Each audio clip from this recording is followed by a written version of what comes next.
As you can see, we're back in the house. Back over in Miami.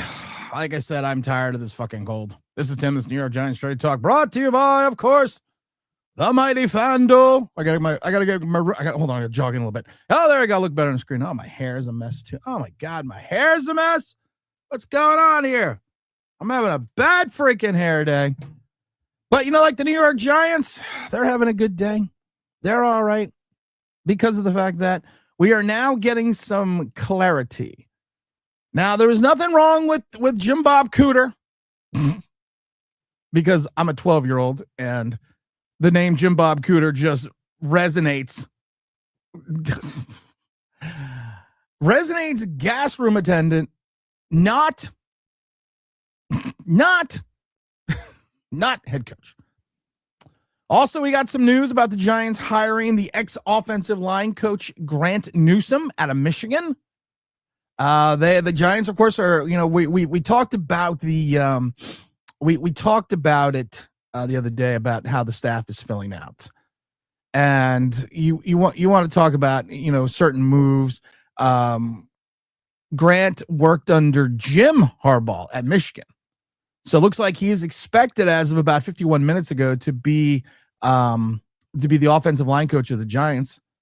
He's been the offensive line coach. He was the offensive line coach back in 2016. Then he Michigan allowed 21 sacks in 2025.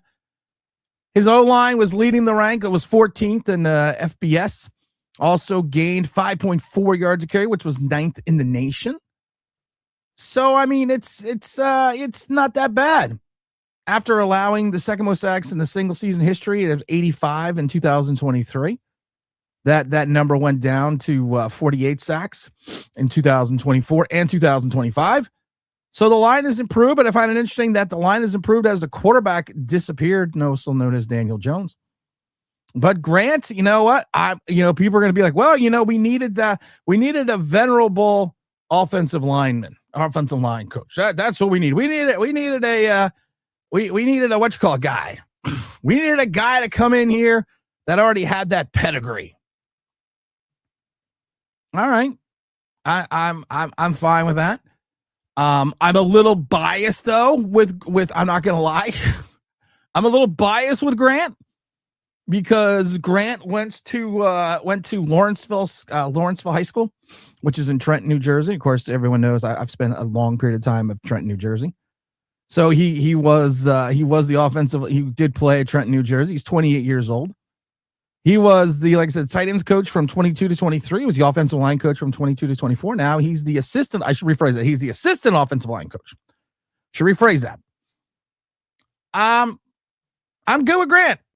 I got no problem with Grant. I'm gonna say Grant is fine. But we came to talk here more about what's going on with the OC search. Got Big James Steins in the show. Big Greg, Big Two Protects also is in here. Kevin's in here as well.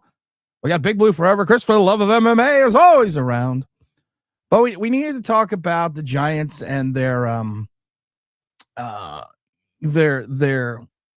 search for a candidate, for the OC candidate, because this is an important search. We did a video yesterday where we talked about how some of the names that were being bandied about just were not that names that brought any heat. Were not that names. Alex Tanney, Jim Bob Cooter, Davis Webb. You know, and the other one we had was Shane Day. He interviewed on Saturday. He was the Los Angeles Chargers quarterbacks coach. But it just makes more sense that if you are trying to maturate and win for the New York Football Giants, it just makes sense to bring in a venerable guy. And they intend to interview Callahan. They have virtually interviewed Cliff Kingsbury on Saturday.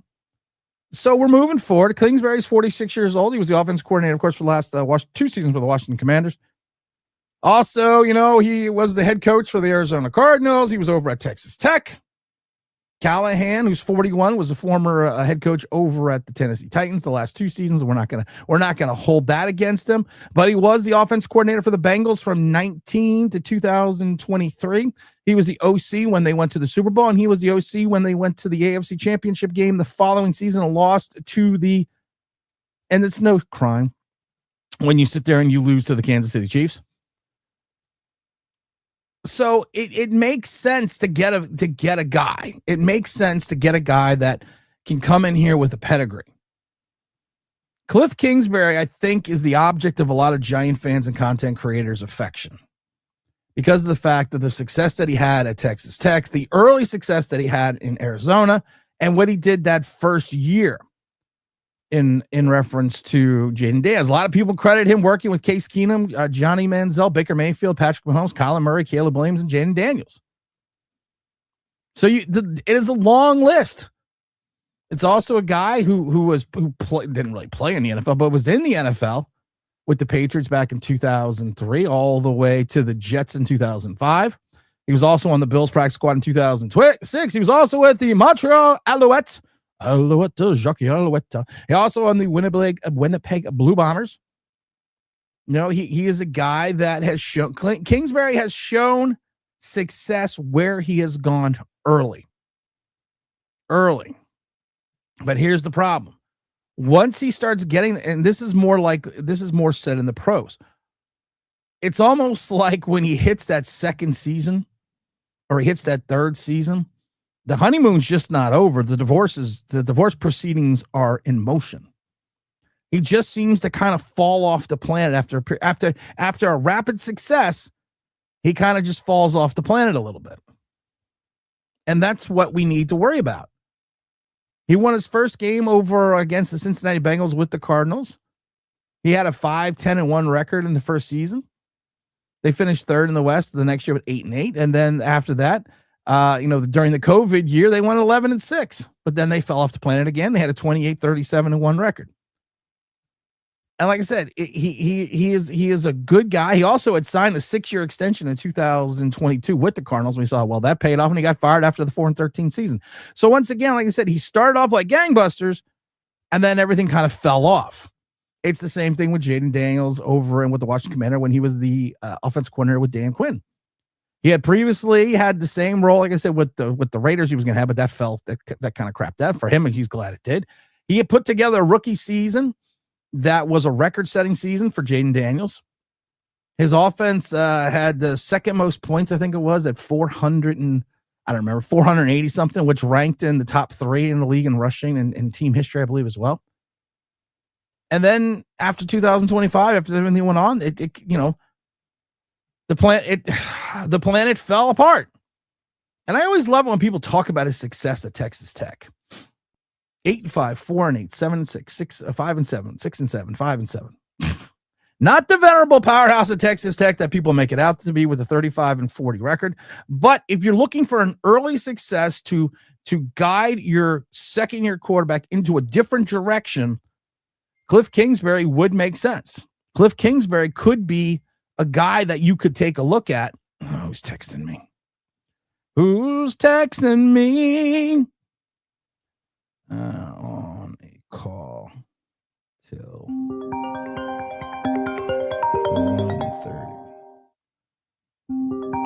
1:30. So at this point in time, like I said, he has that early success. But if you're looking to maturate your young quarterback, he has experience, Cliff Kingsbury, bringing quarterbacks along. But the problem is this: even with that experience of bringing quarterbacks along, he also has that stigmatism that he collapses later on. You know, the bloom comes off the rose quite early for Cliff Kingsbury. But I do think, like I said, if he's going to be brought along, and he's brought along to guide your new quarterback, your second-year quarterback, I'm okay with that. I don't have a problem with that. I also don't have a problem with the venerable Brian Callahan. I don't. Because of the fact that I could be doing tons of Dirty Harry stuff. Dirty Harry Callahan with Brian Callahan. It's good. It would literally be a content creator's wet dream because I got so many things I could say about him. I got so many things I could do about him.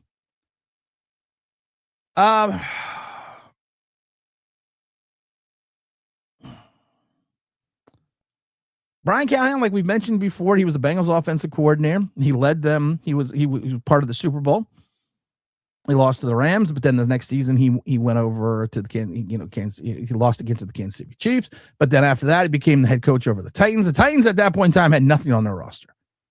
He went 3-14 and 1-5. They have nothing. They had no talent on that fucking roster in Tennessee. What's up, El Gigante and Tim? OBB Fan Clan. What's up? Did you get Jim Bob yet? We got Scat and Cooter. Just the combo we need. I hope to God we don't have Scat and Cooter. I'm leaving Cooter over at Hazard. We're leaving Cooter over at Hazard County and calling it a fucking day. But like I said, Bill Callahan to me is a guy. I think I would probably prefer Bill Callahan if I literally had to sit here and think about it. I would have to do that. He's also he's the son of Bill Callahan Sr., former head coach of the Huskers and the Raiders, pretty good offensive line coach.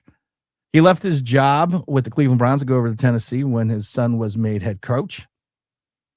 If I'm looking to build an offense and if I'm looking to grow my quarterback, I'm going Brian Callahan. I think I might have to go Brian Callahan. Brian Callahan, like Cliff Kingsbury, was also not an NFL quarterback. He was also a quarterback. He was a quarterback over at USC from 2002 to 2005. He was the offensive coordinator, quarterbacks coach started in high school, which I always love. And then he became an assistant coach with the Broncos, worked as a offensive quality control coach. That's basically chief coffee getter. From 2011 to 2012, he was an offensive assistant for 2 years with the Broncos. He was an offensive assistant for 2 years over the Lions. He was quarterback coach for the Raiders. Then, of course, he was a quarterback coach from 19 to 2023. And then, he was the offensive coordinator, from the Cincinnati Bengals from 2019 to 2023 before he became the head coach. I'm down with that. I'm down with the clown, Charlie Brown. He's also got a Super Bowl ring, I believe, from the Broncos. But I would bring in the Callahan. I would do the Callahan. That's what she said. Everybody do the Callahan.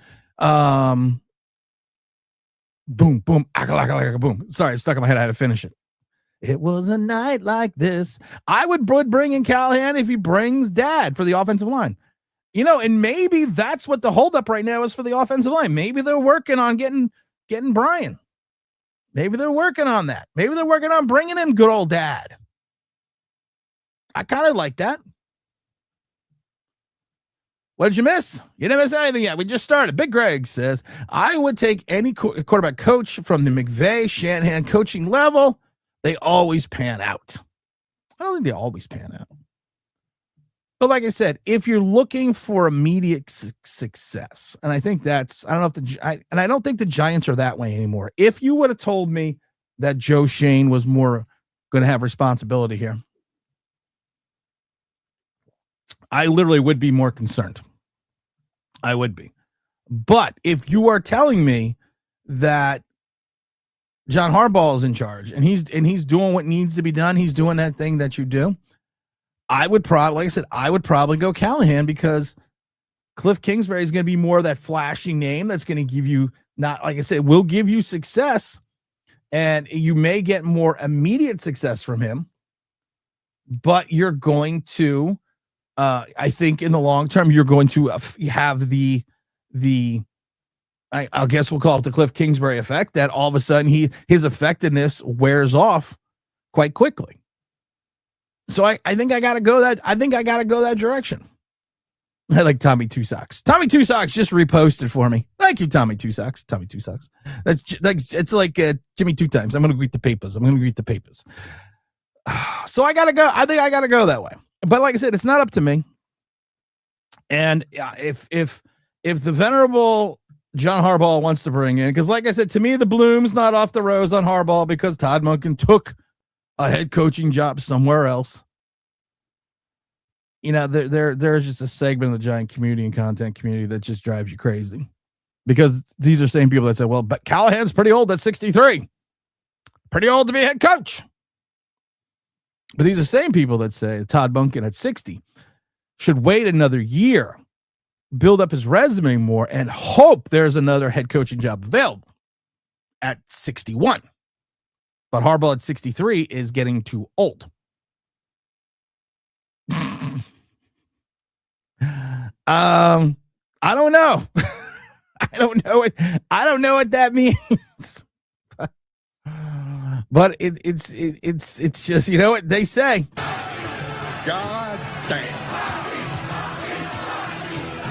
Old America.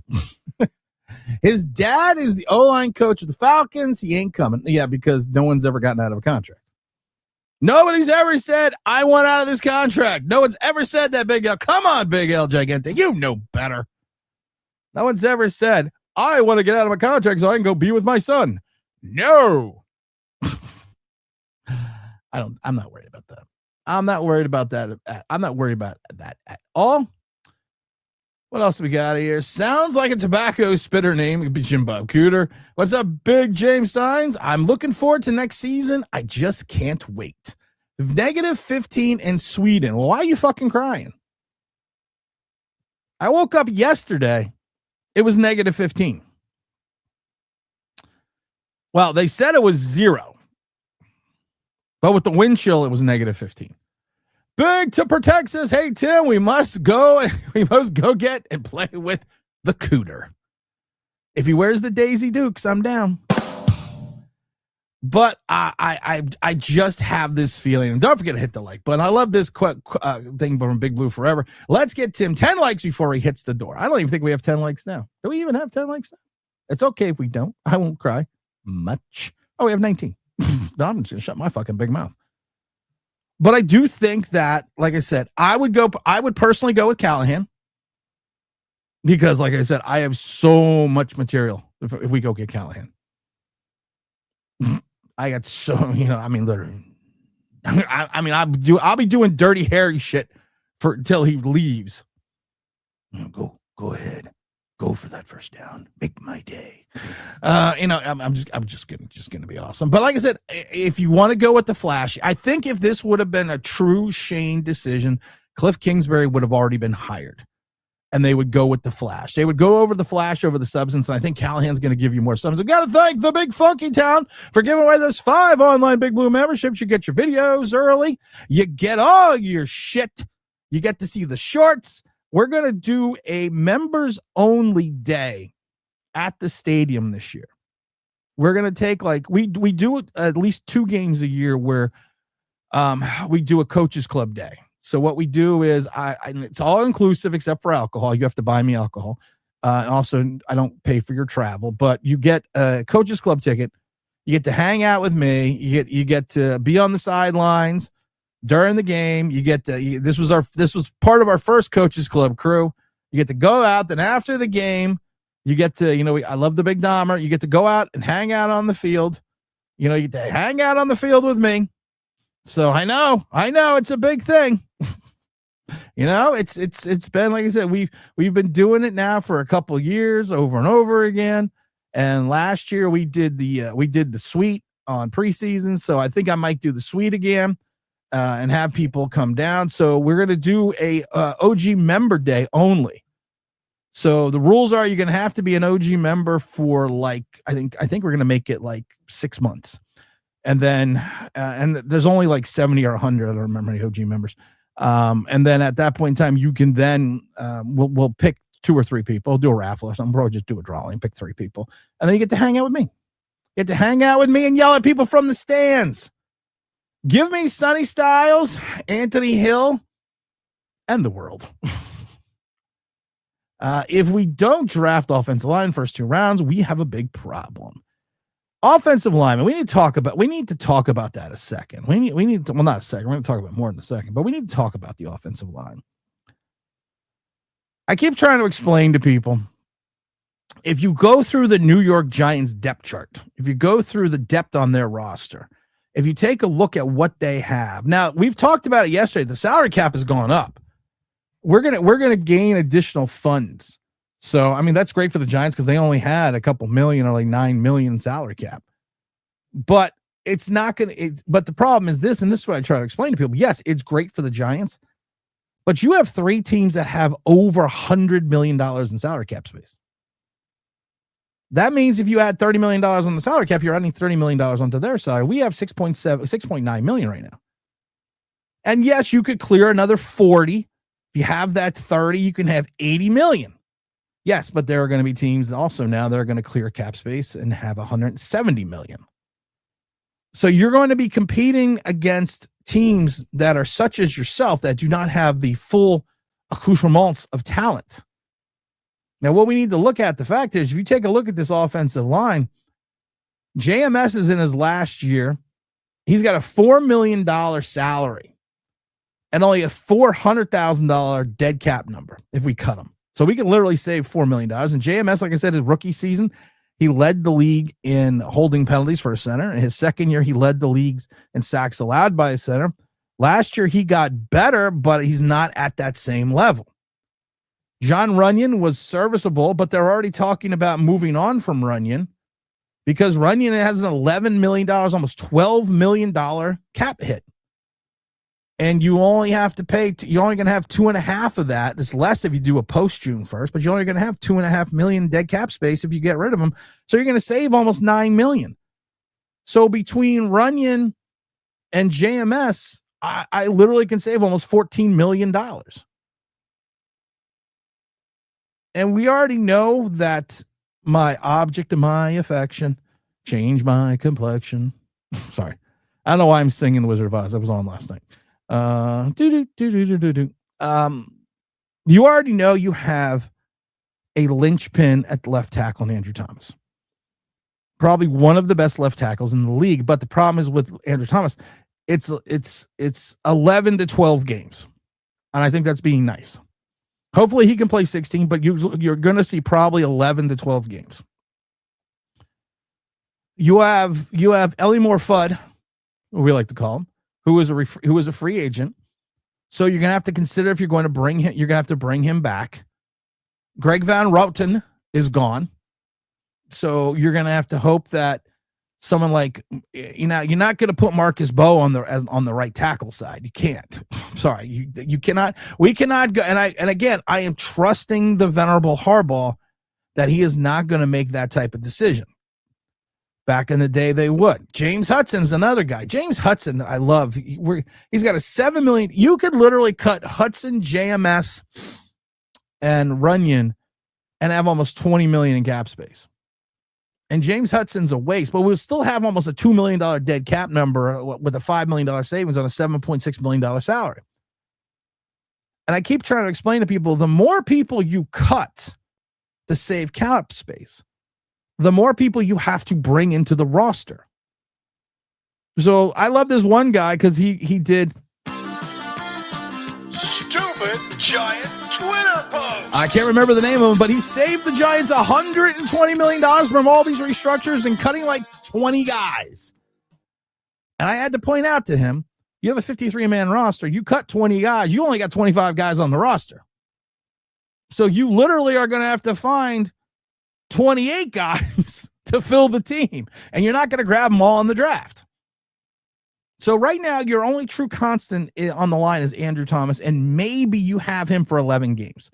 Unless you bring Ellie Moore Fudd back, I still think they're going to get rid of Runyon.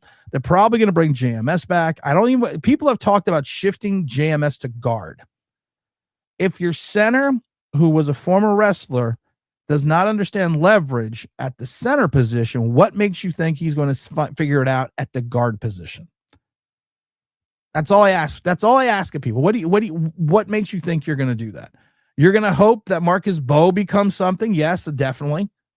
But you are pretty light on that offensive line position. And like I said before, I know this isn't sexy. I know this isn't a pick that people are going to be like, oh yeah, okay, this is what we need to do. But if you have your second-year quarterback that you want to make into more of an NFL quarterback, and you bring in a quality offensive coordinator in either Callahan or Cliff Kingsbury, you need to build the offensive line. You need to make the offensive line better, as better as you can. You have to buy me out. Yes, I'm sorry. You come to the Coaches Club event, you have to buy me drinks. That is the rule. The only problem with that rule is I never adhere to this rule because majority of the time I don't let anyone take anything out of their pocket. I don't get them reach in their pockets. John Harbaugh, Big Zach says, John Harbaugh, final say is good. Change. Joe Shane can't make a peanut butter and jelly sandwich right. That's why he eats Uncrustables. We already know that. But you got to look at this. It's at 5. Like I said, at 5, it's a sketchy pick. It really is, because it's one of those weird. It's like that weird pick at 3 last year, but I think there's more options at 5 than anything else. I mean, because I think the number one prospect, of course, is the big friend. We're just gonna call him Francis. Oh, Francis, they say, Francis out of Miami. He's a tone setter over at 6'6". I don't know how much he weighs. Is he 200 something pounds? Is he no, not 200 pounds. Is he over 330? I don't think so. I think he's probably around the 215 range. Another American Samoan. I love American Samoan offensive linemen. Call me racist, but I love American Samoan. I love Samoan offensive linemen. I just think there's something about after they leave the island. And this guy is literally built like a brick. House. Okay. He's built like a brick house, or a refrigerator, or a Buick, whatever you want to say. Oh, he's 315 pounds. I just had to look it up. He's one of those guys, though, that is, he could literally be another anchor. He could be another anchor at the right side of the line. And also, if something happens to Andrew Thomas, you have an Andrew Thomas backup, which is kind of what we want. He is a guy that if you watched him play, and they always talk, and sometimes the offensive linemen, they talk like boxers, because they always say they land the boxer is, you want to land the initial or that first punch. And this is what this guy does. He basically stuns defenders with his first point of contact. And if you take a look at his size, he's athletic, because his size, he seems to defy gravity. I love it because they clocked him once at nearly 20 miles an hour on a 10-yard sprint. I mean, this guy is a freak of an athlete.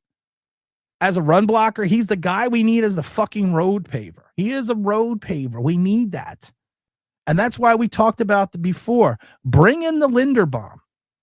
They did not pick up the Baltimore Ravens did not look at their 3-time Pro Bowler in 4 years, whose pass blocking has improved each year. That if people follow Venerable Pro Football Focus, his pass blocking range his rookie season was 54.5. Last year was 88.7. He's gotten better every year, Tyler Linderbaum, and he is an outstanding and hellacious run blocker. Can you imagine putting Andrew Thomas on one side and taking Big Francis and put him on the other side? Could you imagine what you could literally do could you imagine a giant running game where the defensive line is pushed 1 to 2 yards off the ball almost every time? Well, not every time, but the majority of the time. Because that's one of the biggest issues the Giants always had. There was always someone in the backfield. This is a guy that absorbs double teams, Big Francis. He absorbs them like they are. He absorbs them like they are. He is a sponge. Technically sound, which is what we want. Now, the only thing that frightens me about Mr. Francis, couple things, the one major thing, and I kind of go back, and I'm going to say a name. But I don't want people to freak out. I'm going to say a name. His lateral quickness or his lateral mobility reminds me a little bit of Evan Neal. Evan Neal's biggest issue is he's slow off the ball. For a guy that has such elite speed, he's got some issues with his lateral mobility. Which with that type of speed, you can work on that. I'm not worried about that. That is coachable. And with the Callahan's coming, and he's bringing his dad, I got that all wrapped up. I'm not worried about that. The other thing that bugs me a little bit is when he gets tired, one of the worst things you can do as an offensive lineman, they always tell you, is that you have to keep your pads level, especially when you're playing. But when he gets tired, it's one of those things where his pads kind of creep up a little bit, which basically takes him off balance and he loses leverage. So, but that's, again, like I said, that's conditioning. That's a conditioning thing.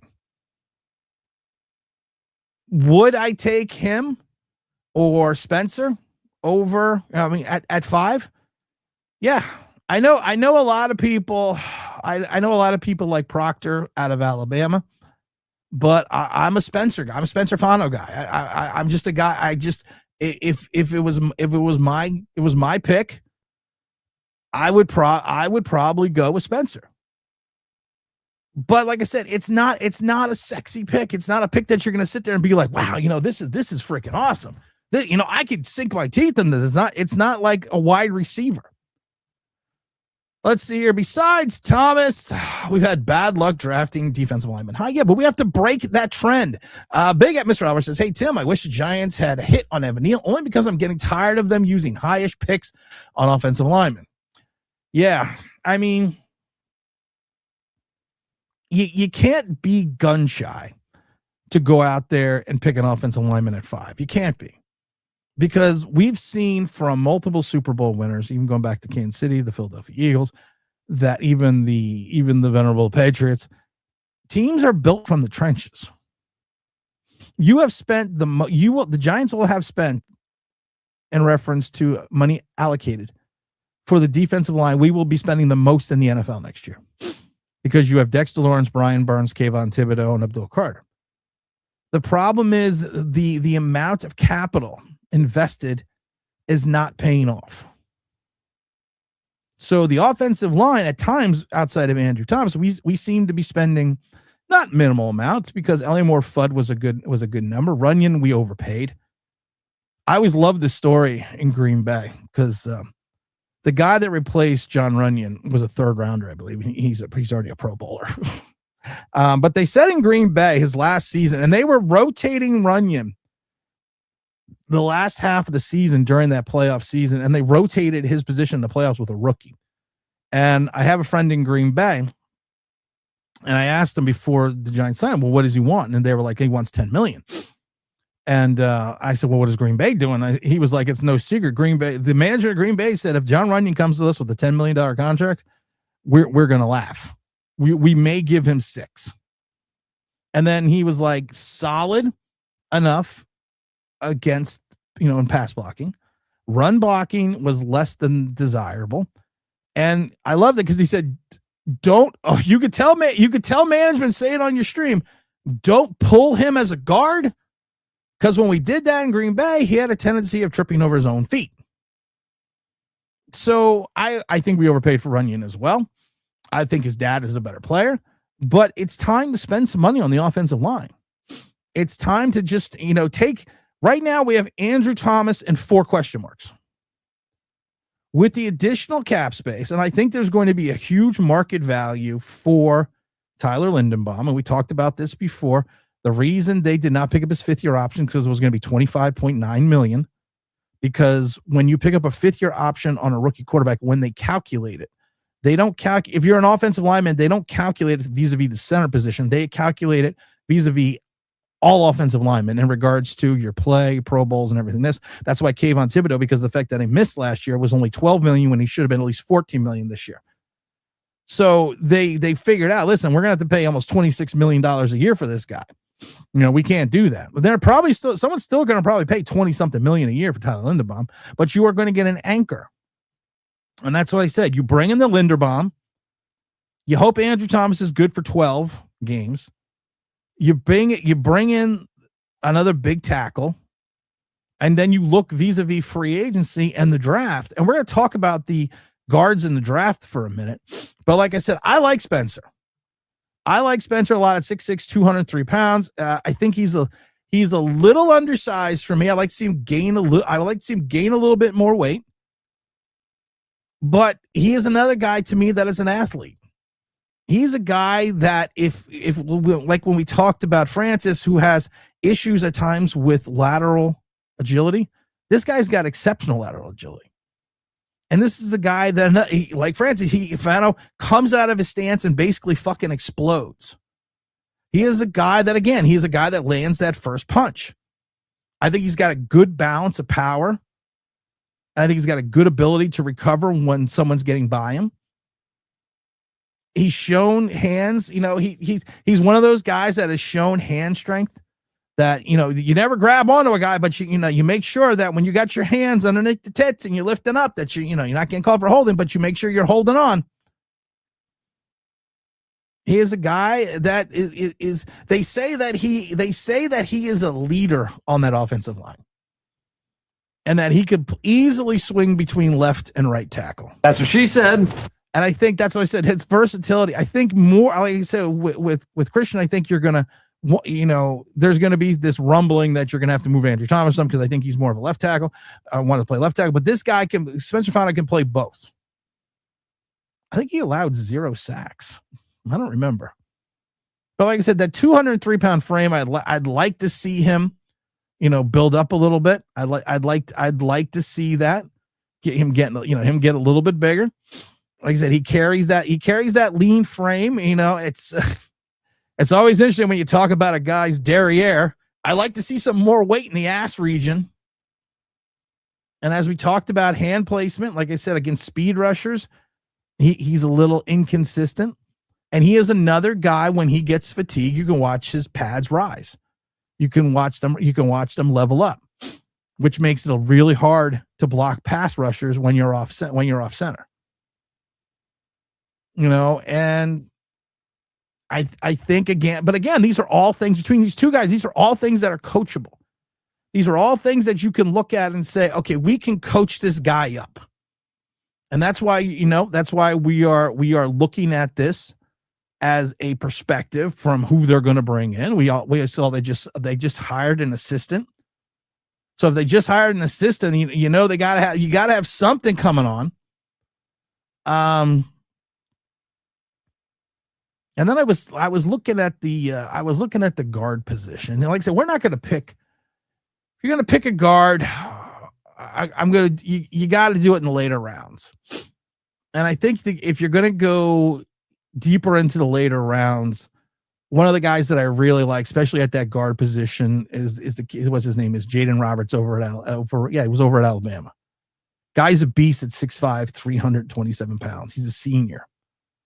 He is a guy that if you watched him play, he's another guy that can. And I love all three of these guys deliver the initial impact, push that initial surge.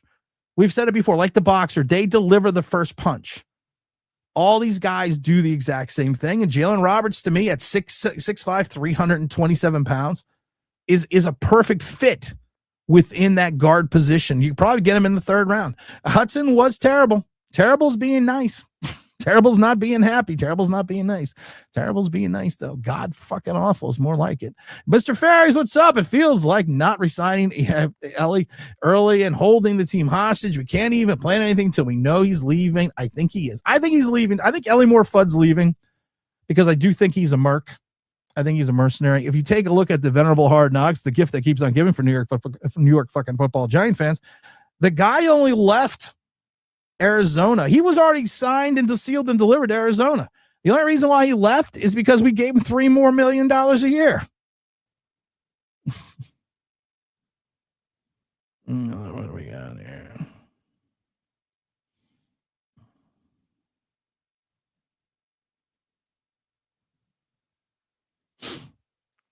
He's a guy that's going to give you, he just wanted more money. Every free agent signed in 2025 was booty, not pirate booty either, but real booty. Commodities puking against him. No more retirement for you. Yeah, the commodities are down, but it's going to level. What's happening is it was the end of the month. So what the people do is at the end of the month, especially in commodities, is they take the win. They take the money. I mean, it's only down 168 today. Gold's still trading at 47.31. It's going to be 5 again by the end of the year. I'm more worried about Silver's going to fluctuate. It's going to happen. People are taking their winnings and leave. It's like a smart casino. You take your winnings and leave, but I put commodities in for the long haul. I don't, and most of my commodities, I'm already making over $2,000 an ounce because I bought commodities years ago, so I'm not worried about that. Let's see. I just do see them sign all these free agents, like either Linderbaum and or Likely. Isaiah Likely to me, like I said, Isaiah Likely to me is the tight end. That is what we were thinking we were getting in Darren Waller. Yeah, Isaiah Likely, if you watch him play, he's been stuck behind Mark Andrews. He had the fractured foot at the end of training camp last year. He came back kind of late, and not late in the season, but he came into the season a little later. He is a guy, and I've said this before, he reminds me of Antonio Pierce. Antonio Pierce, when he was with the Washington Redskins the year before he came over to the Giants, was making a name for himself the latter half of that season, and the Giants signed him on potential, not what he was. They signed him what he thought he was going to be. And I think Likely's the same thing. Likely is this pass-catching tight end that can separate, who can open up the middle of the field, who can give you that safe option for Jackson Dart in the middle of the field itself and allow him to hopefully take away some of those outside defenders off Malik Neighbors or whoever's on the wide receiver spot and really separate the field.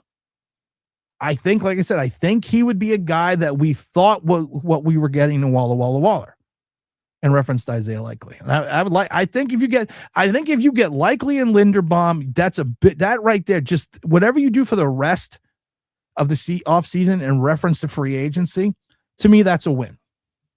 That would be a win.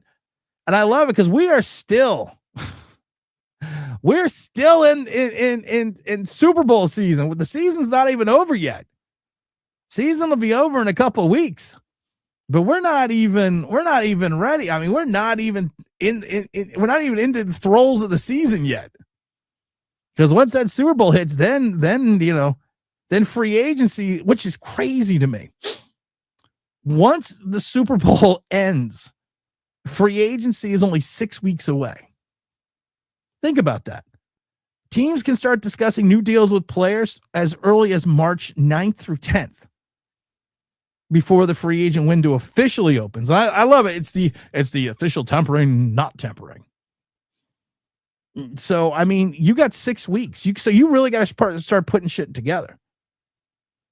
I love it. Tyler Linderbaum's pass locker win ratio is because all Giant fans are into these win ratios. I'm one of these people that actually watches players play and then doesn't worry about the win ratio.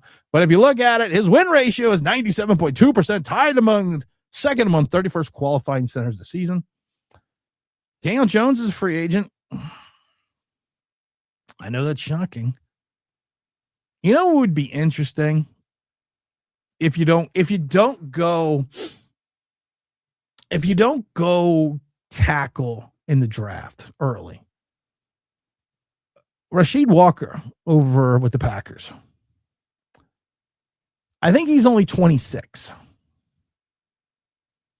I think he is what he is. And right now, if you take a look at his pass blocker win ratio, it's 93.11, which is the 11th among 68 qualifiers. He's not, he technically he probably needs to improve a little bit with his technique. He's not this strong, heavy anchor like we've talked about with these other three guys, but he would be a good fit. He's going to draw heavy interest. I think his ceiling, we're almost at his ceiling, but I think he would be another interesting guy to bring in. So would who's the guy from Indianapolis? Smith is another guy. I think he's a guy that moved around. He played 13 games at right tackle last year for the Colts. He's another interesting guy. I do think he's another guy that's going to be drawing big interest. In that arena. If you don't go, those are two guys free agency. If you don't go, and then you got the big guard out of Pittsburgh, but I can't remember his name. And then the guy from the Chargers the guy from the Chargers right now that people, because I talked to someone in LA and they're freaking out about him leaving. Zion Johnson. He's in his early 20s. He's probably been one of their most durable offensive linemen. He's a guy that is a jack of all trades. You want to run a gap? You want to be a Michael Orr and run gap? He could do that. You want to run a zone scheme? He's able to do that. He's entering in his, I think he's 26 or 27. So with his 4 year, I think he's been in the league for 4 or 5 years. He's entering his prime. He is another guy that's entering his prime and he can play that guard position. There are other guys out here that make better sense than the Ellie Moore FUD. And I know people, especially in Giant fans, you got to be like this. You got to listen to this, Giants. Listen to me carefully. I'm going to talk to you. I'm going to talk to you like a therapist here. Make sure you're hitting the fucking like button. I'm going to get to the chat in a minute. I'm going to talk to you like a therapist here. Sometimes the devil you don't know is better than the one you do. So a lot of people are all fired up about bringing some of these guys back. It's like, listen, there are better players out there right now than Ellie Moore Fudd and Wandale Robinson and a few other Giants that we have. There are guys that are better out there. I would like to get that guard from Buffalo, David Edwards. He is another guy. All he's did in Buffalo is get consistently better. So there are plenty of guards that we can literally go out and get that are going to cost. Yeah, they're going to cost you something, but you got to understand this. Sometimes you got to pay a little to get a little. Romeo Doubs is also an unrestricted free agent over with Green Bay. I wanted the Giants to trade for him during the season. One of the things you got to love about Romeo Doubs, except he wears that fucking Guardian helmet. I'm not going to be mean, but I call that the pussy helmet. Because listen, I played for 11 years and I'm fine. I'm fine. I played for 11 years. I don't have any problems. But he's a guy that is so much better than Wandale Robinson. He actually runs clean, crisp routes. He gets downfield. He's got quick feet. He is a guy that is a nightmare to cover. You put him in as a wide receiver 2 with Malik Neighbors, and he gets away from Reed and Watson and Kraft. As a guy that averaged almost 14 yards or 13.5 yards of reception last year. 6 of his touchdowns came within as red zone targets, which we need. And he's a reliable guy, except just don't put him on the hands team in Chicago.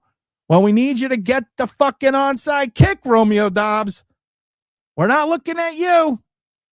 Well, actually, Romeo Doubs, I am fucking looking at you. Alabama, Miami. I know you. Joe, I know someone's going to say they have PTSD. Take fun. I know that. The Giants tend to miss on 5th overall picks. See KTS. Evan Neal is a bust. Blanks is a bust. Kayvon isn't or isn't. Kayvon's a bust. Kayvon's going to be a bust. You need to trade him. A bust literally hurts your team, makes it worse and disappointment than ever. Let's see here. Say what you want. Harbaugh is making terrible moves so far. I know nobody wants to hear that, though.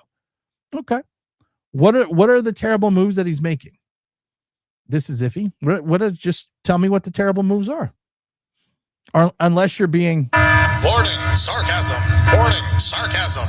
Warning, sarcasm. And I'm not going to knock you out. I'm not going to put you in timeout for 10. Just tell me what they are. Tell me what the horrible moves are and I'll be good. Fire John Harbaugh. Greg Giant says it wouldn't shock me if the Cardinals picked up Francis. I think the Cardinals are going Reese. And I'm not sure that the Jets may not go Reese at 2. Because when Dante Moore said, nope, going back to fucking Oregon, I'm not going to play for the Jets. What do you think? What, I got stupid written on my forehead? I think that's really going to shake up the top part of the draft. It's almost like you wish now that you were hitting the like button and we got the 50 likes. It's almost like you wish that the Giants, you're kind of glad that the Giants didn't get a little bit higher because the values of the pick after 1 have dropped off so exponentially because, like I said, people tell you this is not the most talented draft. This is one of those drafts that we see every 15, 20 years where maybe the top 4 or 5 guys could be something special, and then you got a bunch of fillers. And I don't mean fillers in a bad way. Don't take that out of context. This is the kinder, gentler Tim, so fuck you all. No, I'm just kidding. James says, well, hopefully we don't blow the 5th pick again. For the love of God, keep Shane away from the draft room. Let Harbaugh do his job. Mr. Alvarez says, if I remember there are videos of Francis doing a box jump, I'm passing on him. Like I said, Fano's my guy. If I had, like I said, if I'm okay, you want me to rebuild the fucking offensive line? I'm going to rebuild the fucking offensive line right now. Because that's what we do on this show. We are now the everything is awesome, happy-go-lucky Giant show. For years, everyone was telling me I'm negative, but all I ever did was speak the truth. I'm going to speak the truth to you guys again. So I want you to know this. I'm going to speak the truth to you because everyone just, sometimes we just don't get it. 13. Enjoy popular. Here we go. All right, we're going to talk about how we're going to build this New York Giants line right here because we all know that everything's fucking awesome here in Giant Land. But we're going to rebuild the offensive line right now. We're going to make it simple. We're going to do it quick. I'm hoping I got like 60 to 80 million in cap space. Keeping my Andrew Thomas, of course. I'm going to draft Fano at 5. I am then going to go around and I'm going to pick up the venerable Tyler Lindenbaum. I'm going to grab Tyler Lindenbaum, solidify the middle of my field, get a guy that can block, run block, and pass block, and literally call it a fucking day. Just going to be like, okay, I'm done. Let's move on. So I've already gotten down my center and I've gotten my 2 tackles. And you're like, well, Tim, you need guards. Yeah. I've already told you before. I'm grabbing Roberts out of Alabama. So now I got a guard. And I also have Marcus Bowen. I also got to have a couple other ancillary pieces. And then I'm going to go dip into, because with my hands up on my hip, when you dip, we dip. I'm going to go try to get Zion Johnson from the Chargers. 26 years old. He's probably entering into his prime right now, as I've only been in the league for 4 years. Probably one of the most durable offensive linemen that the Chargers have had in the last 4 seasons. So now I got my 1 guard, and I'm going to go dip my toe back into free agency if I can, because I have to watch my money, because I'm also still going to have to get linebackers. And I'm going to go grab David Edwards out of the Bills. He's a little older. He's going to be 30, but he's a pro's pro. His pass blocker rate is 95%. Pass win rate ratio, which is 12th out of 65 qualifying guards. So literally, I just fixed my offensive line. I now am going to go and take a rest because I'm going to let John Harbaugh do the rest. But I have fixed the offensive line. I've given Jackson Dart the confidence he should need because he does have a tendency of scrambling and leaving when the pocket gets a little bit muddy. So he could trust it. He could trust this offensive line. You could look at that. And then I'm going to go throw some cash at what's his name, Jennings, either from 49ers, or I'm going to go get myself some Romeo Doubs. And I'm going to get my secondary. I'm going to get my Robin to my Batman. I'm going to pick up Likely. I'm going to draft some linebackers, figure out my safety position. Because like I said, we're not fixing this team at once because there are so many holes on this team. I like I said, if this is a 6 to 7 win team next year, I'm happy. I do believe that Harbaugh, just his coaching style and the staff he's going to bring in, is going to be a 2 to 3 additional wins because just on the coaching staff alone. But I'm grabbing it. I'm going that way. And I'm picking up that way, and I'm going to be good. Yes, I can't replace him at 10 million. And actually, it's not going to be 10 million because you have to remember I'm the dead cap. I'm going to have to replace him at 7. And I do think I can get someone at 7. Greg the Giant says, wouldn't be mad at Francis at 5. To me, Fano was in the top 10. Here's the problem. This is not a great draft. I honestly don't think I think Francis is a little bit more bottom of the top 10 as well. If you want to be honest, because I do think there's some issues with him as well. But I think if you take a look at, and again, this, like I said, we don't know because we don't have an offensive coordinator. I don't know the scheme. I got no clue what scheme this team is going to run. So until I do, I don't know what offensive lineman is actually going to fit what they're going to want to do. The offensive line coach is not going to be paramount to me in regards to, deciding what scheme they're going to run, because the offensive line coach is just going to have the ability to coach up the player. So I'm not worried about the offensive line coach. I'm more worried about the offensive coordinator, because then that is going to tell me what the scheme is going to be. Sonny Styles, Downs, or Tyson, Francis at 5. If you can't, well, Greg, come on. If you can't take Fano at 5, you cannot take Styles or Downs or Tyson at 5. Sorry, you can't. You can't take Sonny Styles at 5. Caleb Downs, and if we've said this before, the golden rule in the NFL in reference to positional value, you don't take a safety or a defensive tackle in the top 10 or a tight end. Those three positions, in regards to positional value, those are the 3 guys you don't take. The last safety to go in the top 10 was Jamal Adams. Good career early, flamed out. There is a reason, because positional value will tell you, history will tell you, I can get one of these guys later that could probably be just as good. So you can't do it. Joe says, hot take here, says dump Runyon, give his money to L.A. Morford as a guard, swing guard, draft Fano, and your nasty versatility offensive line. I like that. I don't have a problem with that. We need to do the same big back lineman, our own version of the Hogs. Well, we need a better name. We would need a better name than the Hogs, because the Hogs has already been done. We need a better name than the Hogs. We need you to hit the like button, because we're only at 46 likes. We need to be at 50 likes right now. 50 likes. Fano worries me a little bit, because Jameis and Bo were all considered undersized offensive linemen. I fear the bigger offensive lineman, defense lineman will destroy him. Francis is considered a smaller offensive lineman as well. So, and I've asked people, I said, why does that not bother you? And I'm not picking on you, my friend. Of course, I'm just bringing up a point that if you look at size, Mr. Francis out of Miami is also technically an undersized, lean offensive lineman. So, and again, like I said, it also depends on, it really depends on the scheme. It depends on what you're taking a look at, what you're doing. Francis is 6'6", 315.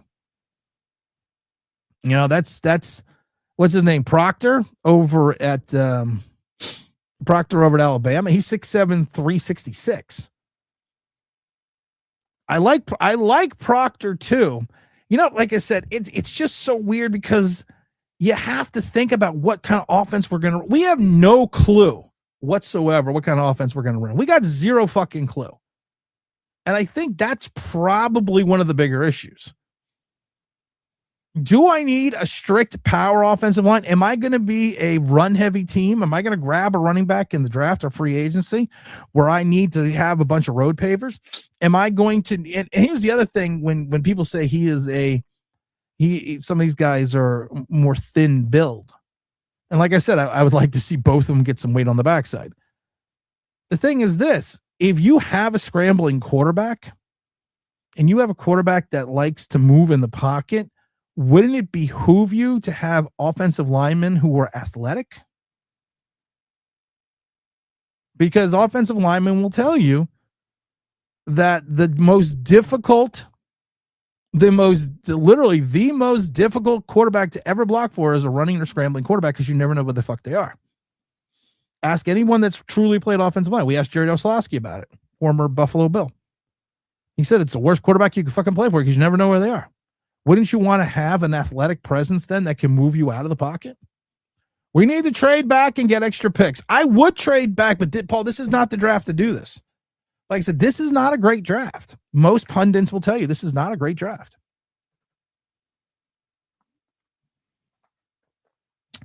I'm wearing my black Puma velvet tracksuit. It's my black. This is my black one. I had the green one on yesterday. I got the black one. So I got a blue one. These are great. They come with the pants. They're velvet. I'm changing my name to Rico Velour. So welcome. This is the Rico Velour show. Because I'm just deciding in my mansion, I'm going to sit here in my velvet tracksuits all day long and never leave. Every year, tons of people want to trade back. Someone has to want to trade. That's a great point. It's funny that I wanted the Giants to draft. I actually want, you know what, Mr. Alvarez, it's funny. I wanted him to draft Zion Johnson too. I did a video about it back in 22. I wanted the Giants to draft Malik Willis at 5, trade back at 7 with the Saints, pick 2 picks, and Zion. Yeah, it's funny. I wanted Zion Johnson as well. I think I had him more. I had them either in the second round or trading back up, and I had them taking Malik Willis in the third.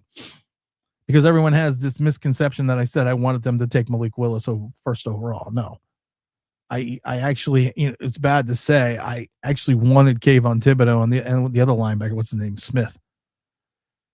Oh boy, I was wrong about that. I'd take a chance on Avera Tucker if the Jets let him go. Shouldn't cost a lot. I do think Tucker will cost more than people think, but he was a guy that you could take a flyer on. Likely is not. I would not call likely injury prone. There is a difference between being injury prone and being injured.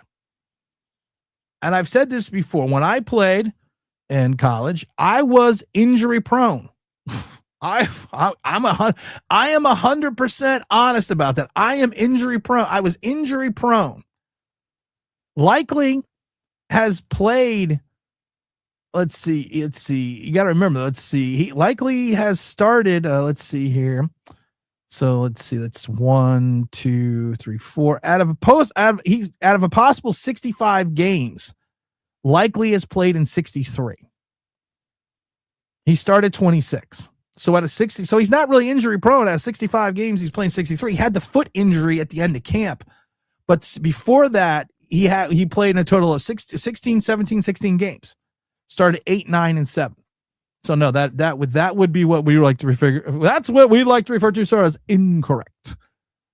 What does Big Joe said? Dude, Fry's $18 million. Nothing is cheap in free agency. No, nothing is ever cheap in free agency. That's why you have to work the cap the right way. But I like likely. I like likely too, but you're wrong because out of 65 games, he played in 63 and started 28. So that's really not what I would refer to as injury prone. Let's see. JMS is a friend of the show. JMS is a friend of the show. People do not know this. I'm related to JMS. Me and John Michael Schmitz, if you take a look, that is my nephew. It's not like you cannot see the family resemblance in the strong jawline, the cheek muscles, and the smile. I love that when we took this picture because someone looked at it at the end. We looked at it at the end and someone said to me, "Oh my God, are you two fucking related?" When we first started, now my hair was better. It was bad that day because it was a really windy day. Big I'll attest to that. My hair was good that day, but it was really windy that day. But I do like JMS because, like I said, he does remind me of me. So, but we're not going to get into that. Hey, caught a live stream. Well, good. Welcome. The Avenue. Welcome. I want a Trenton Richardson type of offensive line tackle. Okay, I can do that. Let's see here. If the Giants can get Doubs and Likely, I'd be happy. I'm tired of dinking and dunking offense. We're airing it out there, baby. I would love to air it out. Romeo Doubs is a consistently precise. I've watched so many Green Bay games, and everyone knows that. He is a consistently concise route runner. Has some injury issues. Wears the Guardian helmet, so you have to watch his ovaries. But he is an upgrade. Likely can stretch the middle of the field as a tight end, which then will pull probably pull defender from the side, which will hopefully give you some one-on-one shots with Malik Neighbors. And then if you have Neighbors on one side and Doubs on the other side, and you fix your offensive line, all right, then we got something running here. We got something running. When a backup center is better than your starter, yeah, that is a problem. Joe all said that someone needs to give him the short money deal. Maybe Vera Tucker is a badass. I don't think he is going to take a prove it. I don't think that's the great point, Joe. I don't think Vera Tucker's in the prove it deal column yet. And I don't think he's been released yet. It's going to be kind of hard to sign a guy that's still under contract. We have 49 likes. What happened to, I said 50. Did I stutter?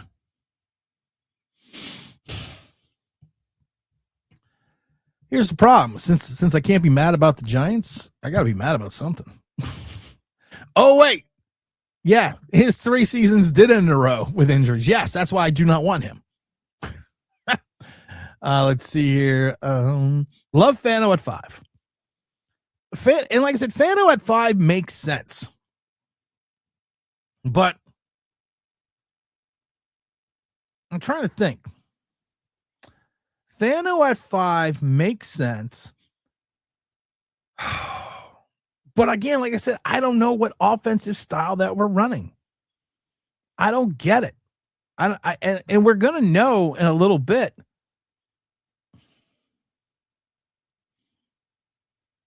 I love it. These thumbnails come up with breaking news. New York Giants corners named to the Epstein file. NFL order exposed.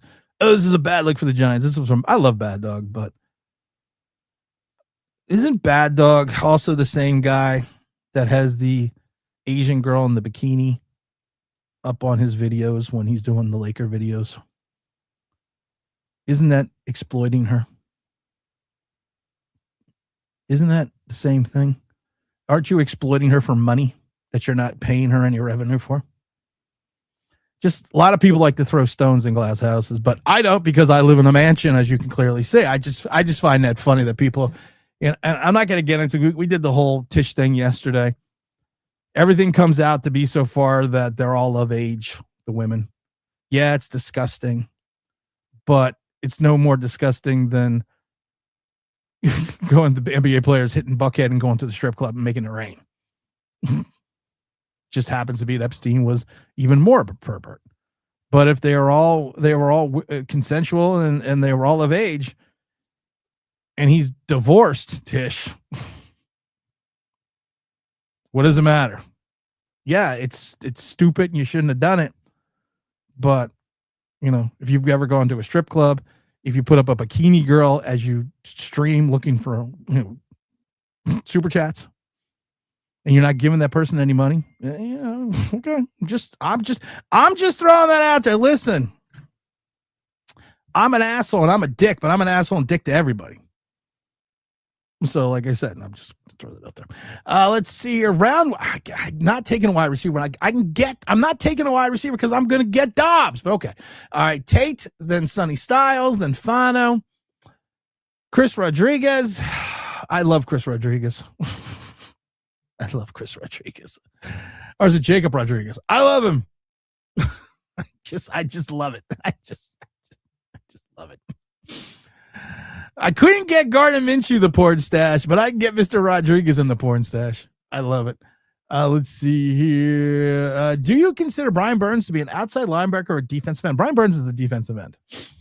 If you put Brian Burns, Kayvon Thibodeau, or Abdul Carter out in the linebacker position, you are going to get killed.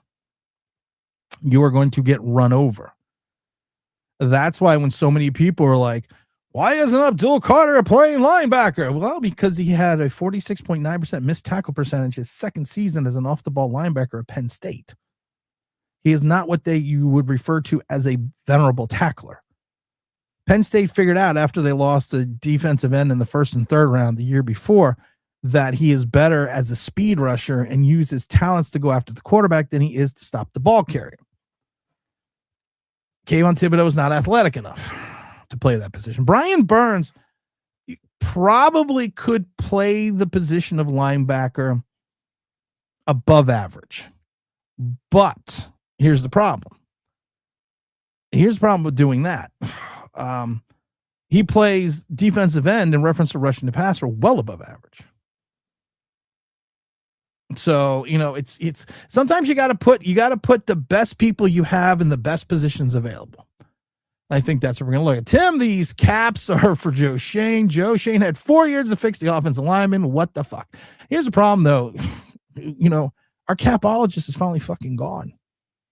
They fired his ass. They didn't even wait. They're like, you're fired. Kevin Abrams is gone. We're going to figure this shit out now. Giants have pissed me off the last 5 years trying to go multiple. You're right. You're not wrong. Stanley says, Tim, do you think the Giants draft a McCord out of Tennessee? I hope they don't. Here's my thing. I really like the hire of Denard Wilson. I really like the hire. If you take a look and go back at what he has done as a secondary coach, I have to give Banks and Paulson Adebo and even Drew Phillips one more shot. Because this guy, Denard Wilson, is a player's coach. He is a guy that, if you look at his track record outside of the 2 seasons at Tennessee, can be a teacher and show the proper tutelage to these guys in reference to playing the position of defensive back. Now, they're going to have to buy in. But Denard Wilson, he is a guy, though, that, like I said, I really like the pick. I didn't like him as a DC 2 years ago, because he had no experience. He's now got 2 years experience underneath his belt in Tennessee. He got all the kinks out, and he is a guy that can work magic with secondaries. Now, Holland, to me, is shot. 2 bad years in a row. Tyler Newman, I don't know if you could teach the guy how to take an angle. Dane Belton's gone. Thank the love of God, Dane Belton's gone. But I do think he can work well with the defensive secondary. And like I said, I loved when he first got to Tennessee. We've talked about this in the past. When he first got to Tennessee, they interviewed some of his defensive players, and some of his defensive players were like, listen, we really like playing for this guy, because if we do something wrong and it doesn't work, we go back and fix it. And the interviewer, a very astute interview, asked, well, what do you mean by that? And then the player, trying not to throw, trying not to Shane Bowen under the bus, said, with the previous coordinator, if we did something wrong or it didn't work, we just stopped doing it. And you almost sat there, and I have to find the interview, because I have it saved somewhere. He was like, we stopped doing it. We don't do it. He was like, we don't do X. And it's like, well, wait a minute. Why can't you just work on something, make it better, and then not worry about doing X? And they worked on things. Looking at the safety free agents, the only one that interests me are Geno Stone with the Bengals, Kobe Bryant with the Seahawks. Kobe Bryant, I would like. I like Cam Curl too, actually. I was watching him with the Rams. Jalen Jones, no. Nick Cross. I would take Cam Curl, or I would take Kobe Bryant, but I don't know. I think Kobe's probably going to go back to his team. Better think about that. Let's see. If you pick a guard, better be Quentin Nelson. Again, I can't pick anything yet, because we're going to be, after the season ends this weekend, we're going to be 6 weeks away from free agency. I need to know who my OC is. I would love to give you a total design thought process of who we're going to bring in, without knowing who the OC is. It makes it kind of difficult. Hit the like button, guys. Let's get up to 60 before we leave. We're going to do a lot of big things this year on this show. I don't want to say what, but we're going to do a lot of big stuff on the show this year. And to do these things, I need to continue to, I'm not going to lie to you, I'm going to continue to have to make some money. So because step 13, enjoy popular music. Hold on. Everything's awesome back on again. I'm going to have to make more money. And thank God I don't ask for super chats and things. And then we do get super chats, because we do like super chats, because they all go to the Children's Hospital of Philadelphia. But I'm going to have to make some more money this year with the sponsors. So there's more things that we can do. And the easiest way to do this is to make sure we're hitting the like button and make sure we're setting all notifications to on, because the more money and revenue that we can bring in for generation from the advertisers, the more fun things we can do on the channel. Training guys to play multiple roles when they don't matter is Isaiah Simmons. That's a good point. Stanley says, hey, Tim, I think Giants should hire Cliff Kingsbury because he's going to run the same college offense that Jackson Dartness is familiar with. If you're going to do that, just go Charlie Weiss Jr. I said this before. Charlie Weiss, I know he signed on, and according to Big L, you could ever get out of a contract. I love you, brother. I know he signed on to be the offensive coordinator at LSU because he follows Lane Kiffin around like a puppy dog. But I do think he is a guy. I think he is a guy that if you take a look at it, I think he's a guy that's got the right options.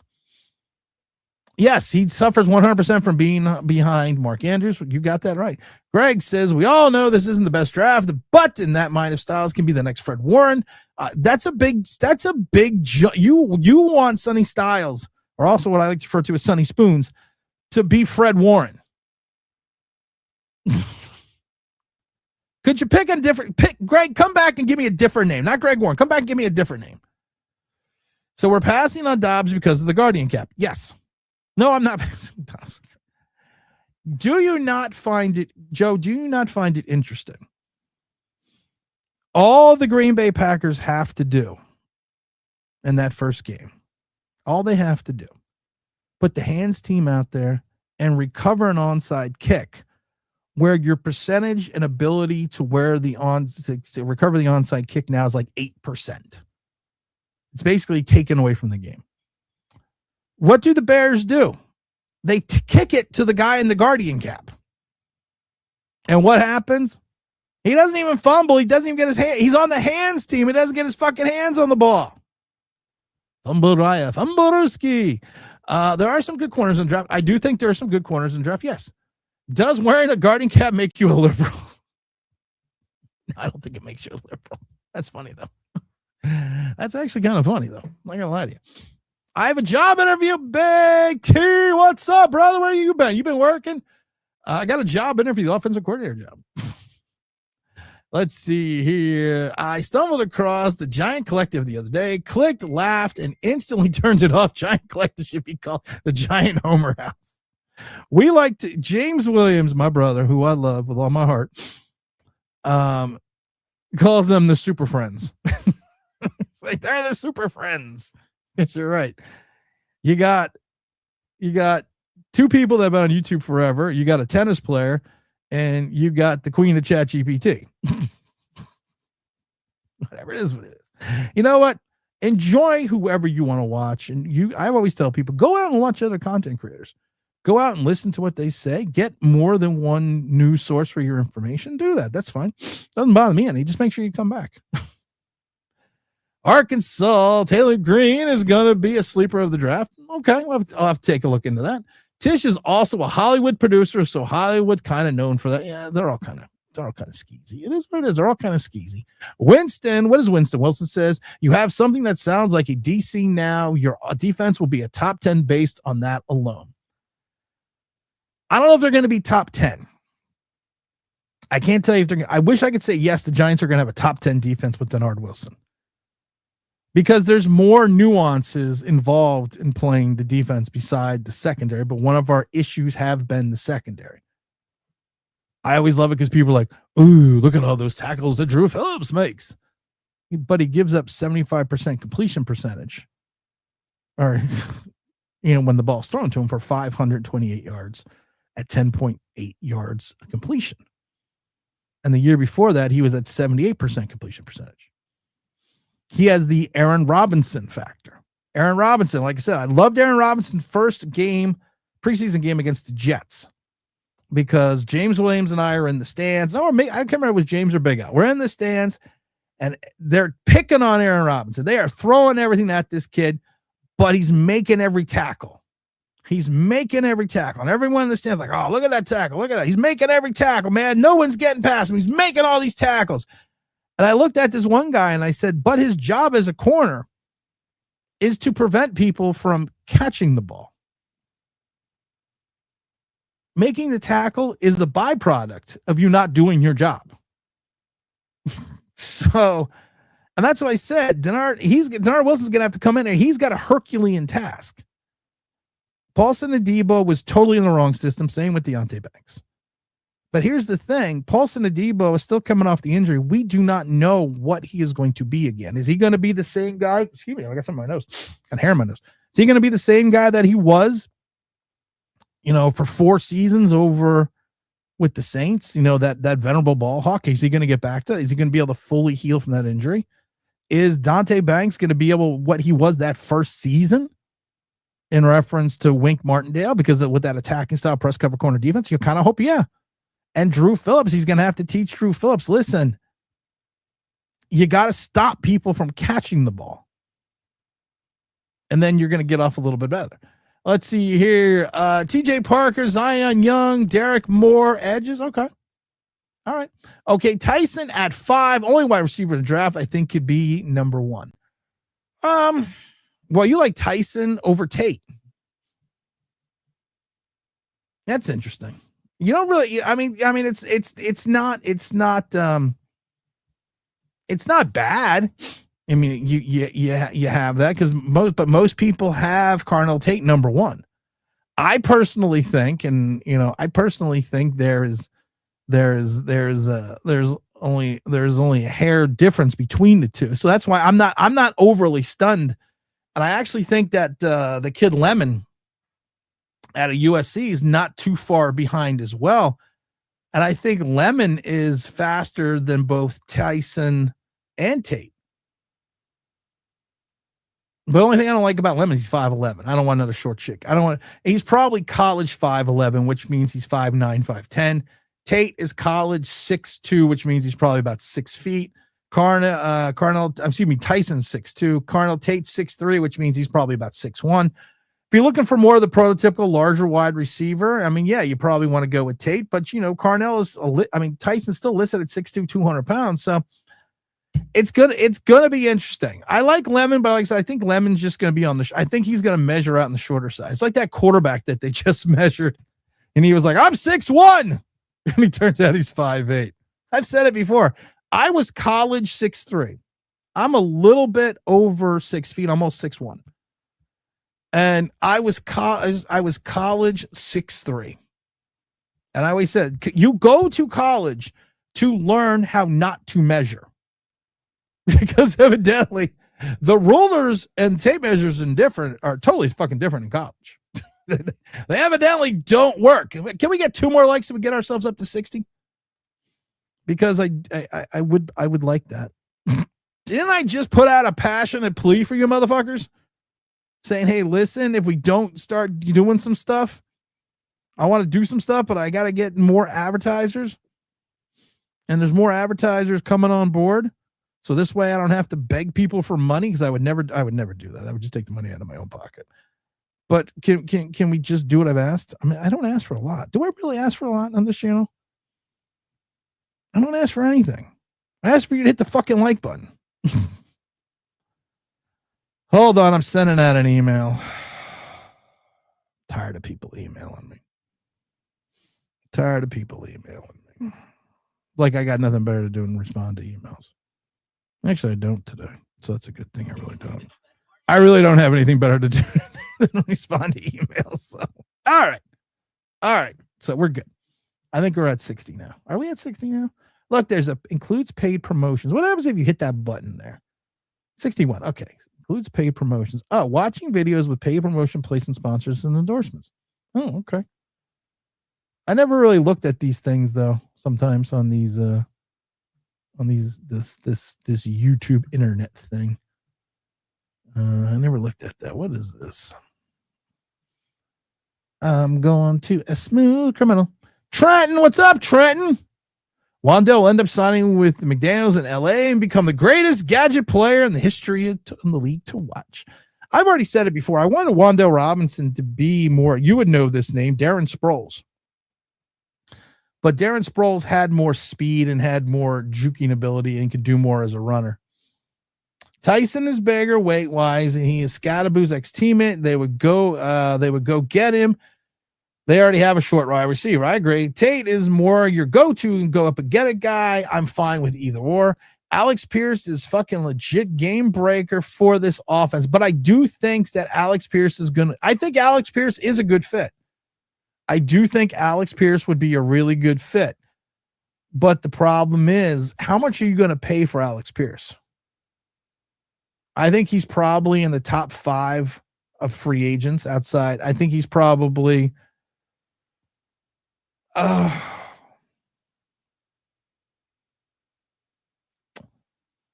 George Pickens, I know, is a free agent out of Dallas. He had 20 plus receptions of 20 yards or more, which I think was like 3rd or 4th in the league. He finished with like almost 1,500 yards. Another good route runner, good speed guy. I would probably say Pickens is the top wide receiver in this free agency. I do think Alex Pierce is going to stretch the field. He's a big guy at 6'3". I don't know how much he weighs, but he's a big guy. He had I know he led the league in yards per catch, but I think it was over 20. I don't remember the exact number. He was over 1,000 yards. He had 6 or 7 touchdowns. He's a straight. The only thing with Alex Pierce is this. He reminds me, he's a guy that has a lot of straight line speed. Is he a concise, precise route runner? I'm going to say no. And right now, if you take a look at his per receptions, he only had, oh my God, what the fuck is that? That just made me deaf. He only had 47 receptions last year for 100 yards, for 1,000 yards. So what's going to happen when his production, when his workload goes up? Is the production going to go up or is the production going to go down? That's my question. Is Alec Pierce's production going to go up or down when his workload increases? Because he only had 47 receptions last year. He's still better than Wan'Dale Robinson. Don't get me wrong. Wan'Dale Robinson will end up signing. Oh, we already got that one. So he's better than that. I do agree with that.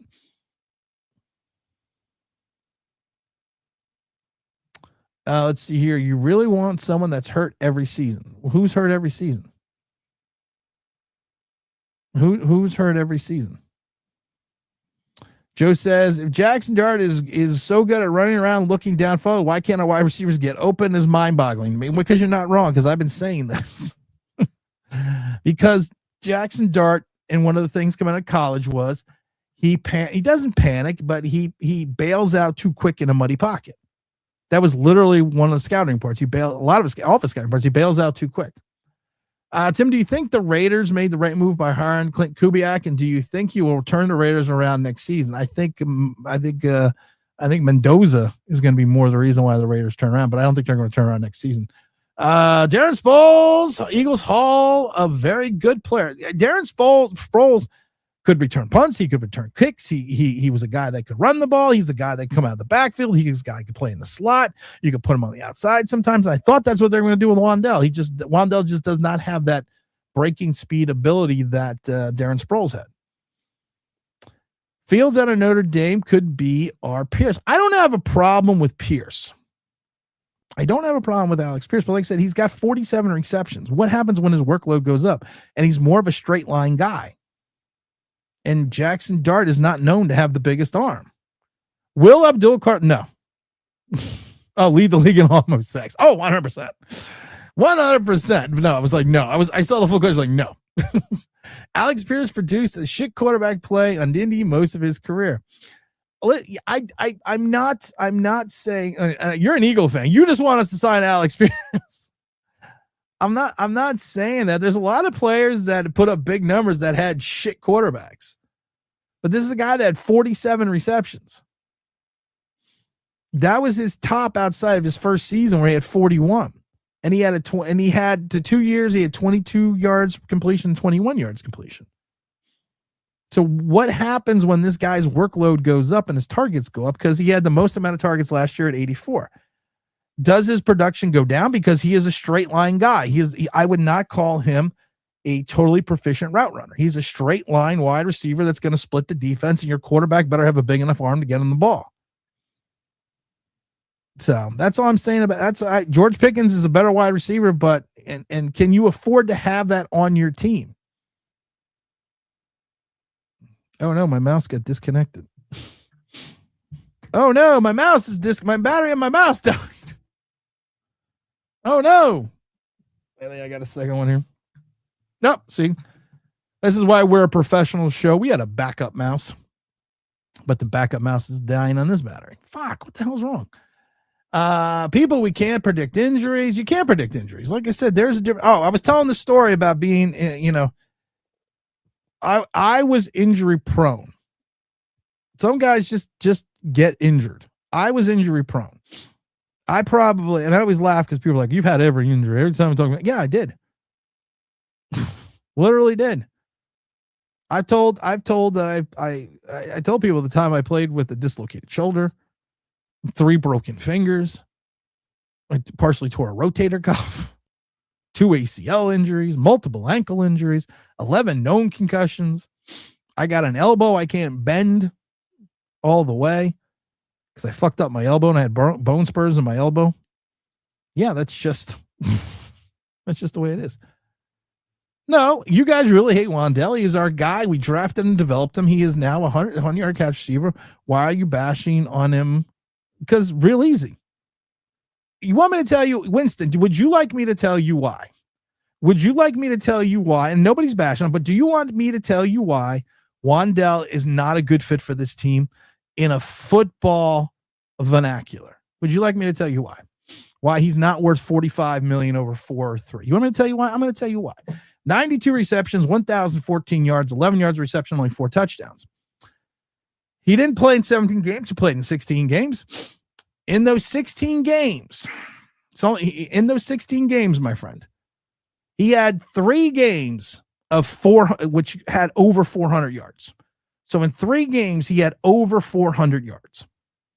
Okay. In 13 games, he had 600 yards. So he averaged 48.5 yards a game in 13 games. When Malik Neighbors got hurt in week 5, you would think that Wandell's production would go up because his targets went up. He actually had 84, 48, 46, 62, and 36 yards after he went down.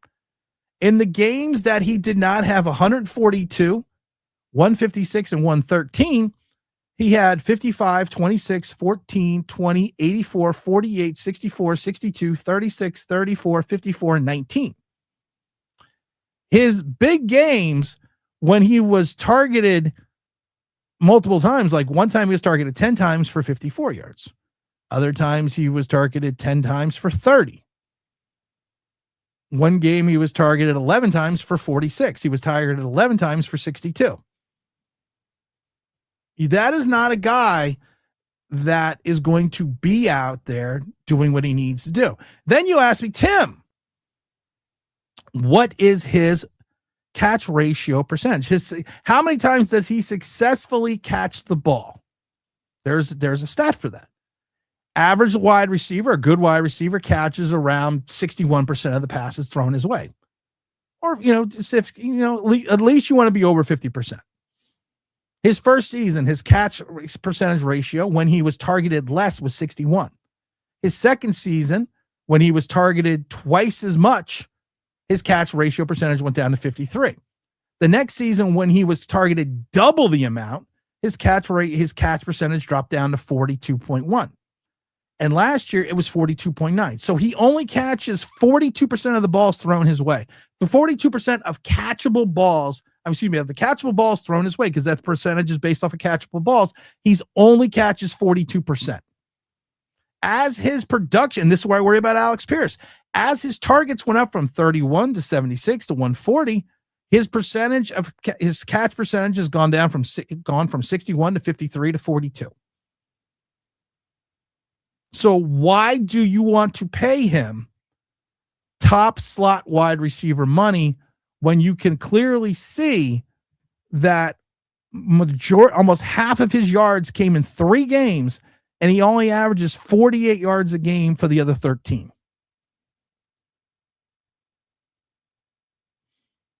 Boom! Fucking science. Where are we at? 63 likes? That's why you don't pay Wan'Dale Robinson. And I've said this before. Just because you're the best player on a bad team doesn't mean you're very good. I said it before about Dexter Lawrence. I still question it. Is Dexter Lawrence a great player on a bad team or a good player on a very good team? But like I said, somebody has to make the catches. Even when you're on a bad team, someone has to make the catch. Oh, yeah. We pull a Tom Coughlin with Josh Allen, the linebacker out of Kentucky, like when we fucked up and took Daniel Jones. Oh, yeah, we pull a Tom Coughlin. Literally, the commissioner was like, the New York Giants select quarterback Daniel Jones, Duke. And next on the clock is the Jacksonville. Oh, no, the Jacksonville Jaguar pick is already in. Yes, we pull a Tom Coughlin. We do the bionic man. And we leap up to the fucking podium. You think Fano and Francis are top 4 picks, Greg? Sounds like far-fetched. I don't think they are. Let's see. I answered your questions. There you go. But Winston, okay. So Winston, talk to me about it. Talk to me about it, Winston. I'm not going to tell you, Greg. I'm not telling you, James. But come on, Winston. I just broke down with using football analogical logic why you don't pay Wan'Dale Robinson. I would love to hear your response.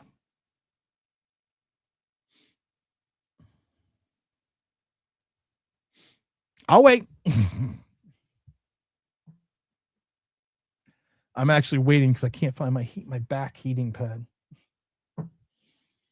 I hurt my knee. My knee. I told the story yesterday. My knee locked up going up the steps, and now of course my back hurts because I was favoring my knee, my one leg with my other knee, and now I can't find the heating pad that attaches to my back so I can survive. But we're waiting. He wants to be paid like he's the top slot. They're already saying he wants 45 to like 50 million. So you want Wan'Dale Robinson to come here on a discount.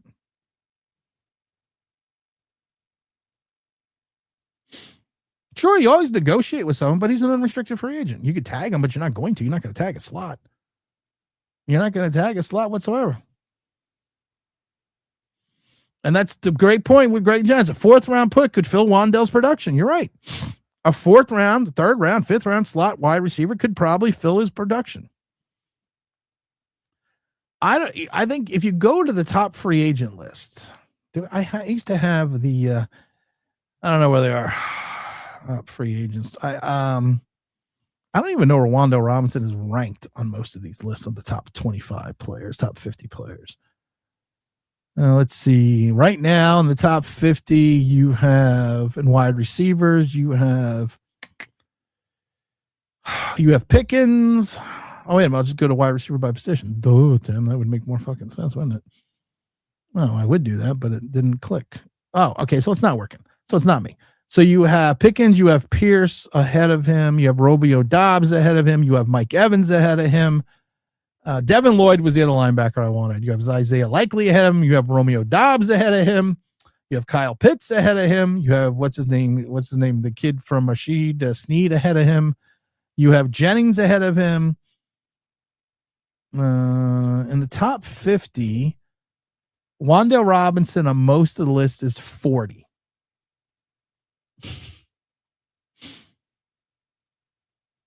So, yeah. And the big question is, will his volume targets continue?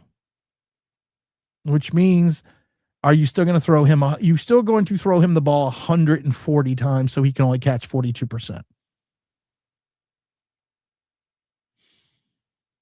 Greg says, I'm not really a fan. Greg, what is Greg? Greg subs now. 50 subs now, Greg. What is Greg? Greg, are you a giant content creator? He's not even a number 2, Winston. He is literally not even a fucking number 2. Wan'Dale Robinson is a slot. He should technically be the third or a fourth option if you have a good tight end and a second number 2. Greg the Giant, what's your name of your channel? Or is it just called Greg Giants? Do you have a channel, Greg? Is it called Greg Giants? I really do have to go because I got to pick up the kids from school. And I have to do some car stuff. Greg Giants. Or is it, do you have a channel? Because if you do, I can't find it.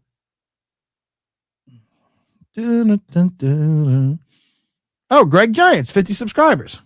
Oh, okay. Let me look at Greg here. Let me see. Let me go to Greg's channel here. Everyone just leave me alone. I'm going to Greg's channel. Subscribe. Okay, I can subscribe.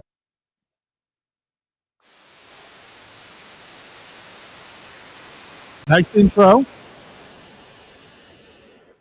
I think I got to move it over here, though. Hold on. I got to move it over there.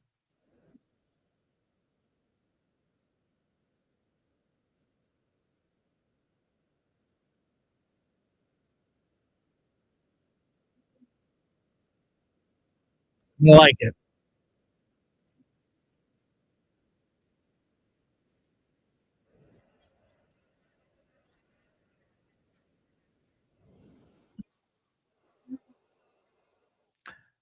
All right, Greg, you have 51 subscribers now. I subscribed.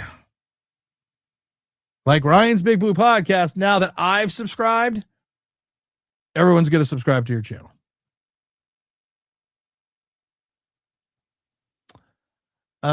Constructive criticism, Greg, you got to put the you're not putting the hashtags and stuff, and you need a description in all your videos so the crawlers and the creepy crawlers can find you. And you need a description. It says no description. You have to have a description, and then you got to put in like you got to put in your hashtags like New York Giants football, NY Giants, and you got to put you got to have a description in your video, because the creepy crawlers can't find you if you don't have that stuff in there. And make sure you're putting your hashtags in your tag section before you launch your video. I think that'll help you get some more followers and subscribers. Good stuff though. Wandell, I believe, is going to the Titans, but I personally would not pay him. He feels he's worth. Everyone, listen, I don't fault anyone for Greg needs you do need to join the Giant Collective. Because I think you need a man's perspective. Sorry. I'm so mean. I'm saying you were a man, Greg. I'm just not nice. All really helpful. Yeah, just Greg, like in my videos, like if you go down to my video on the thing, you'll see I have this big ass description, and then I'll have at New York Giants Straight Talk, blah blah blah blah blah. And you see, you gotta use Giants a lot in your description. You gotta use Giants, NY Giants, and New York Giants. So you got to put that in your description. You also got to have in your title so it matches the crawlers, so the crawlers pick you up and put you in the analytics. So